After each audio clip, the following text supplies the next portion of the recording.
comfortable, I am shaking. I am still comfortable on it. I'm comfortable on this table and it's about to shut. You haven't gotten job in petrol station. Have you? I do not be an attendant.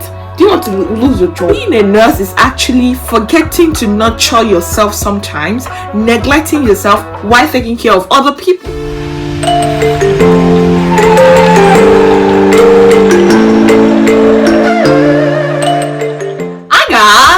Welcome back to my channel. If you're new here, you're welcome. If you're a returning subscriber, you are also welcome. My name is Mide J. I film everything beauty, lifestyle, vlog, travels, and all of that good stuff. If you're interested in any of this, please subscribe to my channel by clicking the subscribe button. Okay, please join the family. It is totally free. So guys, in this video I will be sharing with you how I cope with my 12-hour shift. Not only 12-hour shift, guys, 3 days in a row, like 3 consecutive days, 12-hour shift. That's 12 times 3.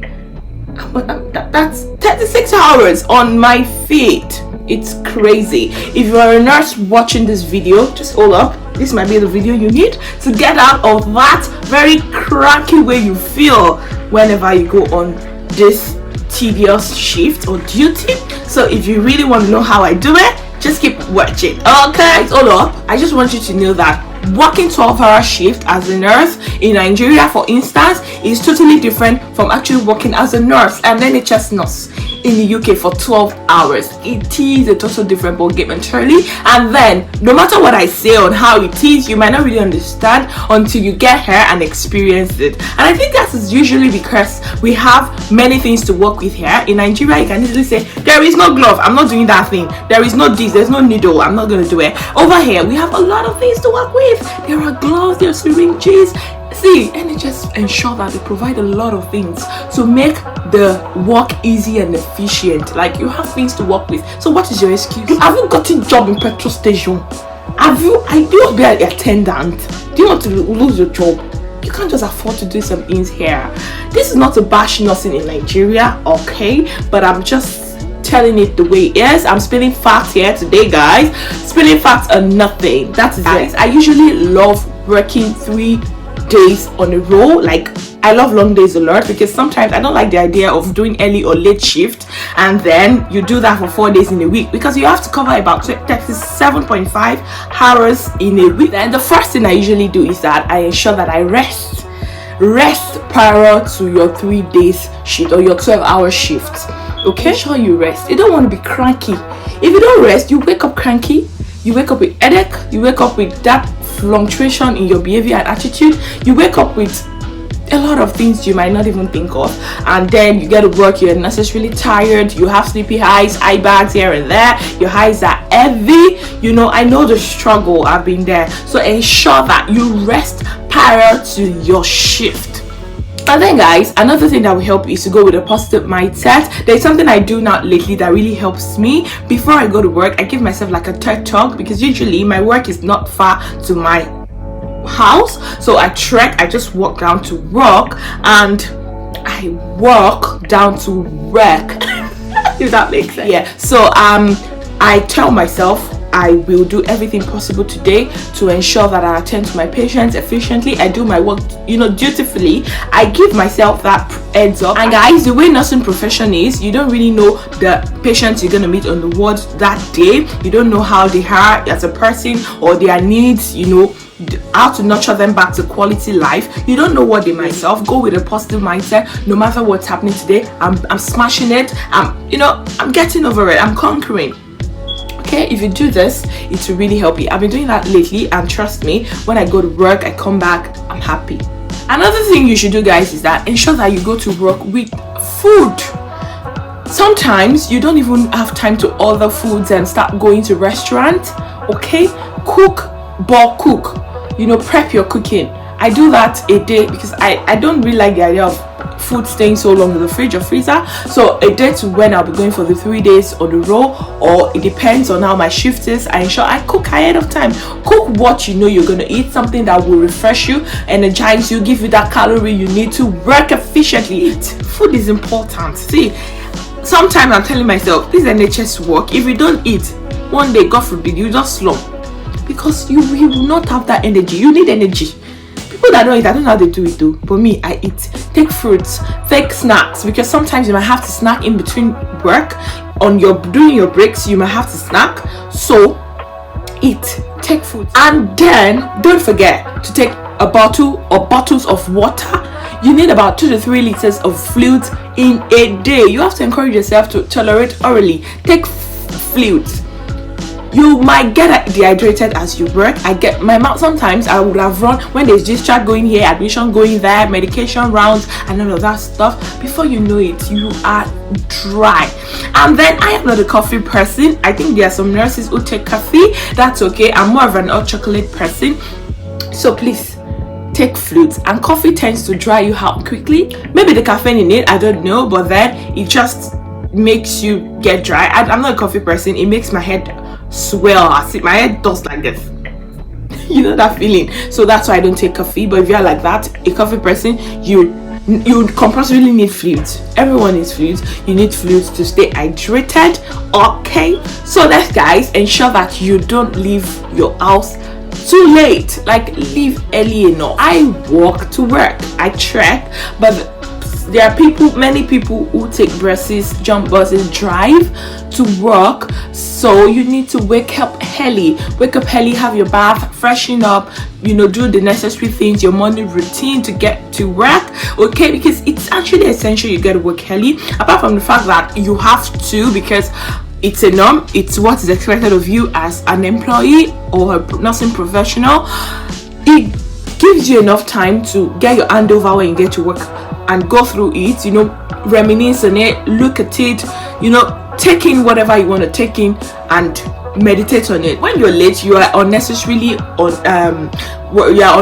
agitated, you are clumsy and all of that. You don't need it. So guys, the next thing I will be telling you is that you plan your work for the day. Schedule yourself. Is it schedule or schedule? Whatever. Schedule schedule your work. Okay, schedule your work and have a plan for the day.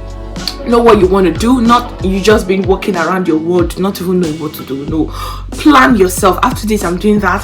Sometimes you might not have to write it down. Someone like me, and nurses, if you can agree with me, we do a lot of mental work. You can see a nurse seated there operating or typing in, documenting the things she's done, and then you're thinking she's just seated there. Oh no, her head is working. I don't know for any other person, but for me, when I'm seated typing, I'm thinking of the next thing I want to do. I'm thinking of the next patient I want to attend to, the next wound dressing I want to do, the next injection I want to give. Like, I am just thinking. My head is always working. So you don't even necessarily have to write this down. Sometimes it's just all up in your head. I schedule most times in my head. Like, I know the number 1 thing on my list to do right now, the number 2, the goal is to work smart and efficient, not work hard and get tired unnecessarily. So planning your work will help you to do that. Gather everything. If you know that you want to need all these 10 items for a particular procedure, get all the 10 items, gather them, scan through your trolley, your medication table, or your trolley, or everything. Ensure that you have everything required for that thing you want to do. Sometimes it happens to me, you want to give one medication, you go to treatment room to get it, you start walking up and down. So at least being a nurse that I've worked for a couple of years now, I know some certain things, and that is that organization plays a major role on how your duty is going to turn out and how tired you're going to be at the end of the day. Okay, the thing you need to know is that before leaving your own country or after getting to UK and you need shoes for your work, ensure you buy shoes that are highly comfortable. Before you get them, ask the seller, or if you know about memory foam, ensure that your shoes or your shoe has memory foam. If you wear a shoe that is not comfortable, you're gonna be so tired, like your feet is gonna hurt badly, that it's going to affect your productivity. It doesn't have to be so expensive. There are some shoes that are even very affordable, but they have memory foam. The main thing is that you should have a memory foam, because this will help you pad your feet and ensure that it doesn't hurt even after standing for so long. For instance, personally, when I got to UK, I got Skechers. The shoe I got was from Skechers, and I've been wearing this shoe for more than 6 months now. It has not disturbed me for a single day. Sometimes I even forget I'm wearing a footwear at work because it is very comfortable. And then there are some people that put on compression socks and stockings. I don't do that, but if you feel you have, because naturally some people's leg gets swollen or very painful whenever they stand for so long, because working as a nurse here in the UK, you're going to stand. Like, one of your aim in this profession, in this country, is standing. You will majorly be on your feet almost all day.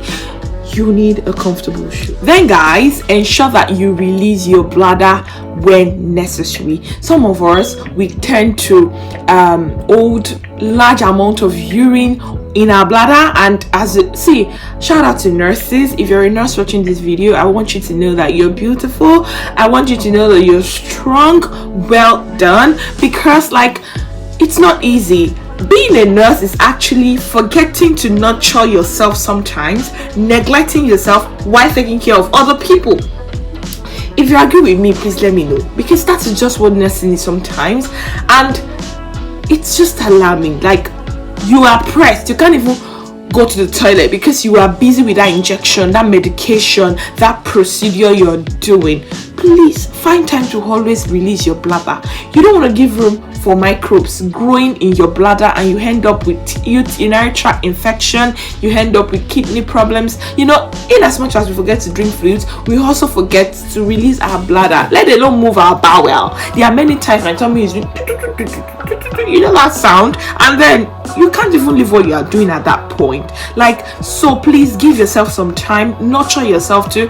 You don't want the nurse to be a patient. When you go down, who's going to take care of a patient? Personally, I'm someone who closes around 7:45. Then I get home around 8 o'clock. Before I settle down, eat, have dinner and all of that, it's about an hour later. That's 9. And then I have to go to bed around 10-11. Tell me, where is the time? So you don't really have much time to do other things. I just want to let you know that try to avoid outside jobs or outside works apart from the main thing you're doing during these 3 days in a row, because you will get tired. Except I know some people do schoolings and all of that. I am also doing that, but still, do the assignments. If it's very urgent, then go to bed. That's not the time to stay on Instagram all day. This table I am shaking. I am sitting comfortable on it.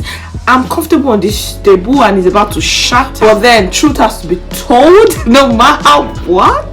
Please try to avoid unnecessary stress. That's not the time to get home and party and you have work the next day. That 3 days on a row, just give it your best. And then I usually love to go on 3 days on a row because it helps me to be mentally prepared. I know that I'm facing my patient for 3 days and I'm going off duty for 4. And working in the UK, if you don't know, is also that you work 3 days and you use 2 to 3 days to recuperate. 2 to 3 days for your after your work, that's during your day off, you are using it to stay on the bed. Like, trust me, girl, you are crippled. Literally, like I tell my friends, I'm like, I'm crippled. You are just in bed. All you have to do is eat, freshen up, and sleep. Whatever you do, guys, after 3 days shift on a row, you need to rest. Ultimate rest is important. Someone like me too, I love to go out, often, but then the first or 2 days after your 3 days in a row, you need rest because you need your body to recuperate. You don't want to jump around the whole time. This table, I'm still sitting on it though. I'm still comfortable, but don't ignore it, okay? I'm trying my best too, but the truth has to be told. Just ensure that you rest, okay? Rest appropriately. Give yourself the rest that you need. Don't let anybody tell you sleep too much. Tell them you work too much. So come to the end of this video. I hope you find it very useful. If you like it, please give it a thumbs up, big one, and then comment, share. Please don't forget to hit the notification bell so you can be duly notified whenever I post a new video. And then lastly, subscribe. Ultimately, it is very important. If the subscribe button is still very red in color on your screen right now, please hit the subscribe button. Subscribe to this channel. It will mean a lot to me. Thank you guys. I will see you in my next one. Until then, you know how we do it. Peace out.